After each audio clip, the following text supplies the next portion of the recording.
खुशी और आप देख रहे हैं राजधानी न्यूज। आइए नजर डालते हैं आज की बड़ी खबर पर। रूसी सैन्य बलों में कार्यरत 8 भारतीयों की मौत, केंद्र सरकार ने राज्यसभा में दी जानकारी।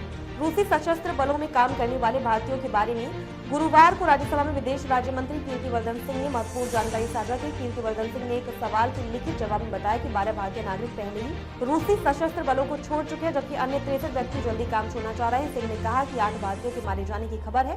उन्होंने कहा कि सरकार को कुछ भारतीय नागरिकों की नौकरी छोड़ने का अनुरोध प्राप्त हुआ है, जिन्हें अस्पष्ट परिस्थितियों में रूसी सशस्त्र बलों में भर्ती किया गया था। उन्होंने कहा कि ऐसे भारतीय नागरिकों की सही संख्या ज्ञात नहीं है। मंत्री ने कहा कि सरकार ने 4 भारतीय नागरिकों की शव भारत लाने के लिए वित्तीय सहायता प्रदान की। उन्होंने कहा कि रूस की सरकार ने कहा कि मृत व्यक्तियों के परिवारों को मुआवजा प्रदान किया जाएगा। घोटाले में फंसे 300 से अधिक भारतीयों को स्वदेश लाया गया।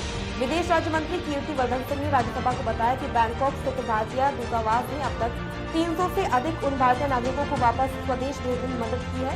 सभी नागरिक थाईलैंड के पड़ोसी देशों में विभिन्न घोटाले में फंस गए थे। एक सवाल के लिखित जवाब में सह ने कहा कि थाईलैंड के पड़ोसी देशों म्यांमार, कंबोडिया और लाओस में गुजरात सहित देश के विभिन्न हिस्सों के भारतीय नागरिकों को विभिन्न घोटालों में फंसने के मामले सरकार के संज्ञान में आए। पिछले साल 2.1 लाख से अधिक भारतीयों ने छोड़ी नागरिकता। सरकार ने गुरुवार को राज्यसभा में बताया कि 2023 में 2.16 लाख से अधिक भारतीयों ने अपनी नागरिकता छोड़ दी है। विदेश राज्य मंत्री कीर्तिवर्धन सिंह ने पिछले 5 वर्षों में नागरिकता छोड़ने वाले भारतीयों पर पूछे गए सवालों के लिखित जवाब में ये बात कही। अपने जवाब में उन्होंने 2011-18 का संबंधी डेटा भी साझा किया। उन्होंने बताया कि 2022 में 2.25 लाख, 2021 में 1.63 लाख, 2020 में 85,256 और 2019 में 1.44 लाख लोगों ने भारतीय नागरिकता छोड़ी है। मंत्री ने कहा कि नागरिकता छोड़ने का कारण व्यक्तिगत है। 2024 में भारत के 7 छात्रों की विदेश में हिंसा के कारण हुई मौत। इस साल 3 देशों में हंसाया हमलों में भारत के 7 छात्रों की मौत हुई है। विदेश राज्य मंत्री कीर्तिवर्धन सिंह ने पिछले 5 वर्षों के दौरान विदेशों में हमले में मारे गए भारतीय छात्रों की संख्या पर पूछे गए सवालों के लिखित जवाब में राज्यसभा में डेटा साझा किया है।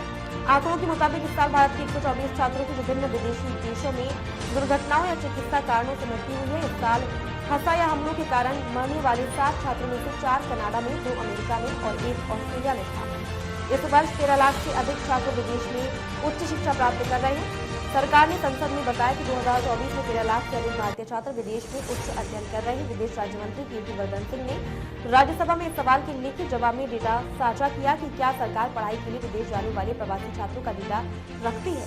अपने जवाब में सिंह ने America, Britain, Canada, Australia, Germany, France, Singapore, रूस, इजराइल और यूक्रेन सहित 108 देशों में विदेश में पढ़ रहे भारतीय छात्रों का देशवार विवरण साझा किया।